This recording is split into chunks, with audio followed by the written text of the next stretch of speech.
Baby, be in love with your fantasies. I can be a star, make us shine so bright. Welcome to my dungeon, this is ecstasy. Let me play the fantasy. What's good, YouTube? It's your girl, Asia. And it's your boy, BJ. And we back like we never left. Shout out to everybody in the building. Appreciate y'all for hitting that thumbnail. Most importantly, we appreciate you guys for taking time out of y'all day to check us out. And Neil deGrasse Tyson, he at it again. Yeah. This time, he's destroying Richard Dawkins. We also got to give a shout out to one of our loyal supporters for bringing this video and putting it on our radar too as well. I agree to that. Okay, so shout out, y'all. It's been a little minute since we've been on this channel, so I'm so glad y'all was sending us stuff this whole time. But okay, anyways, make sure y'all like, comment, subscribe, smash the notification bell so you don't miss any videos from Asia and BJ. And shoot. You ready? Yeah, I'm ready, y'all. I gotta do my little okie doke though. Don't y'all laugh, okay? My stream deck is not working. No, it's not working today. So we're about to see what Neil deGrasse Tyson has to say. Yeah.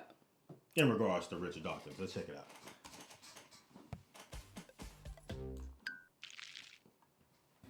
I think fun and entertainment are overrated.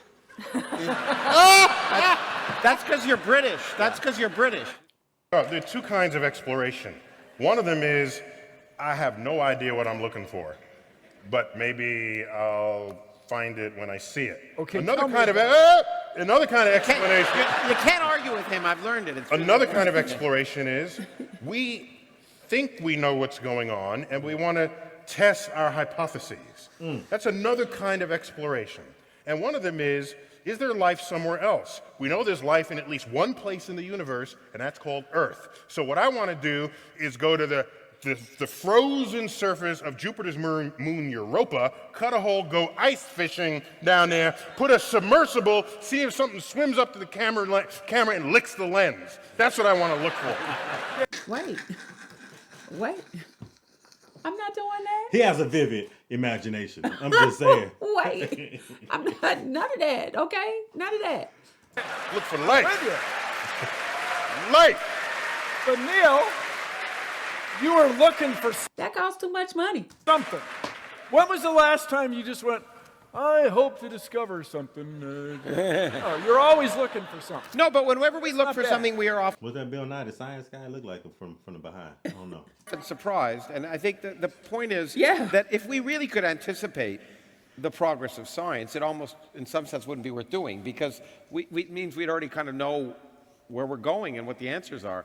And I think so when people ask me, what's the next great thing? I say, if I knew, I'd be doing it right now.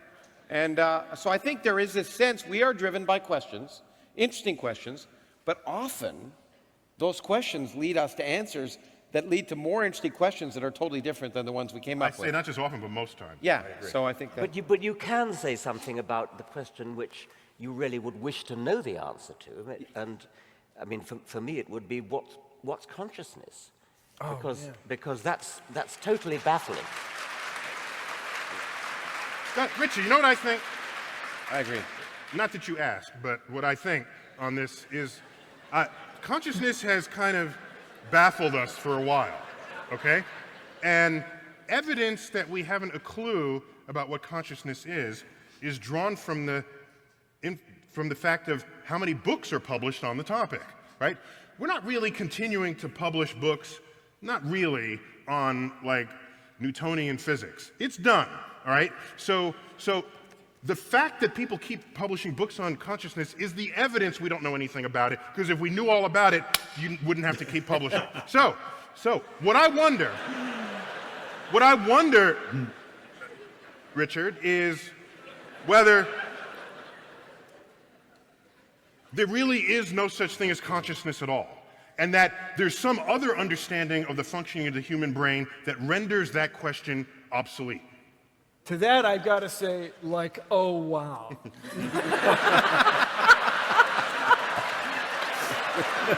Perfect.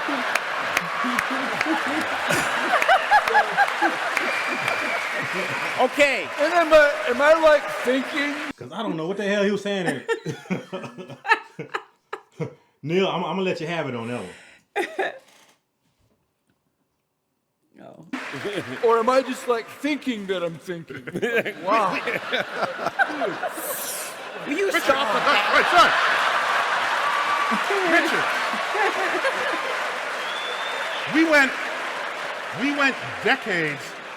we went decades not understanding the precession of Mercury. It was this big mystery, and we invented solutions to it, like a mysterious planet Vulcan tugging on it such that its perihelion precessed. And that wasn't the explanation at all. It was obviously general relativity, another thing, not the original question we were asking. So you say you want to know what consciousness is. Maybe that's not even the right question. How about this? What's the nature of consciousness? Excellent. Okay, let's move on.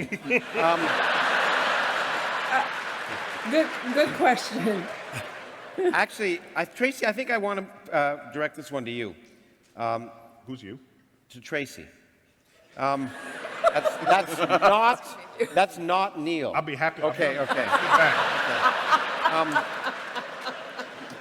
Okay, it says here, science has recently become somewhat trendy, popping up in the show The Big Bang Theory or in I Beep Loving Science on Facebook.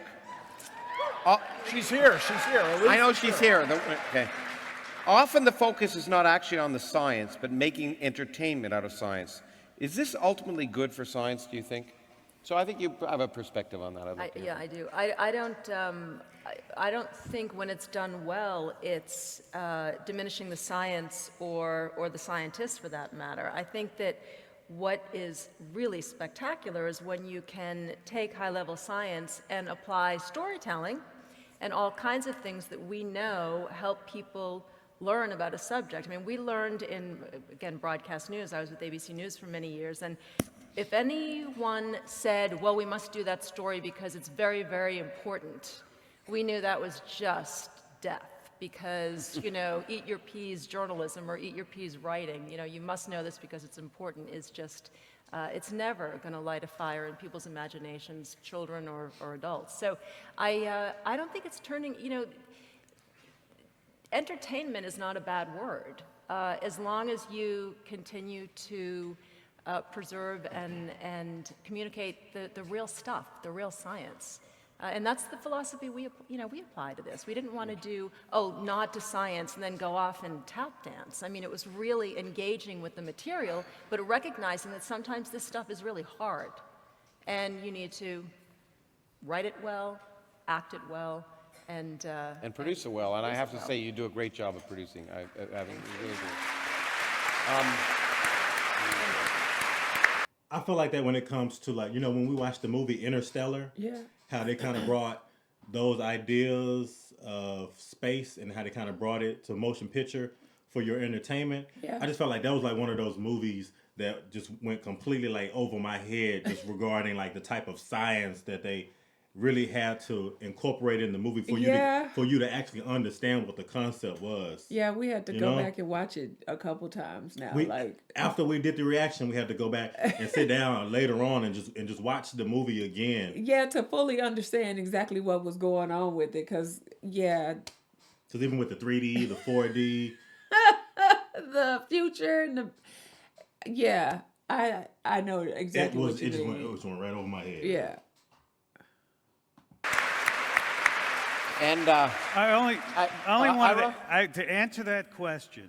Mm-hmm. All you have to look at is what is going on this stage tonight. This is entertainment. I hope so. This is absolute entertainment. I'm sitting here just watching. I'm ducking out of the way sometimes, but I'm sitting here watching it. It's making a point about science and how to convey and how to make science interesting to the public. You're getting into these. This is. I agree. This is how to do it. I think fun and entertainment are overrated. That's because you're British. That's because you're British. No. It's okay.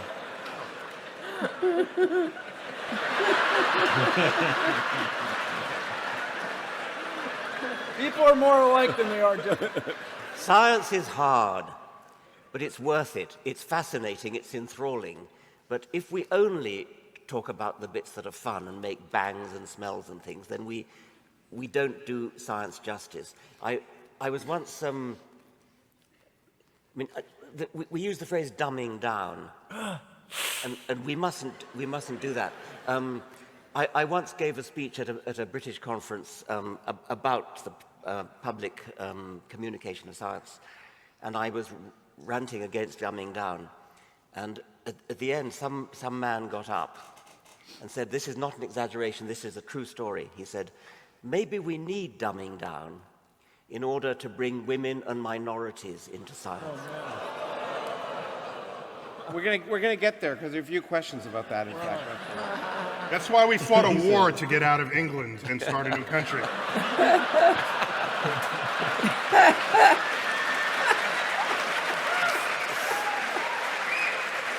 Okay. I have to say, he was booed in the original. Okay. yeah, okay, good, absolutely. And we actually, speaking of that, we are gonna have Larry Summers here at one of our events next year, so you can ask him about that if any of you know about that.